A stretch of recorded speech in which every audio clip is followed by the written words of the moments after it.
இது ஒரு பயங்கரமான மேஜிக் இறகு.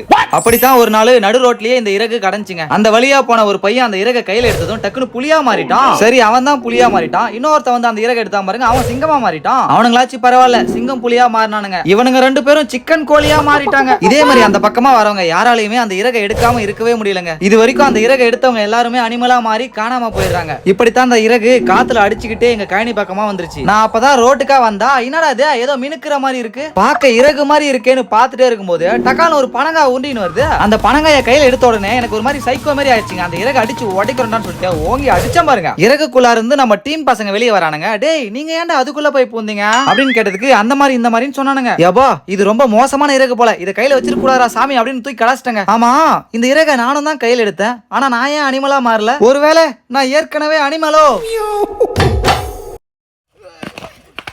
நீங்க எங்க வரீங்க? வீட்டுல வரீங்க? ஏன்டா வீட்டுல இருந்து வந்தீங்க? எங்க போயிருந்தீங்க?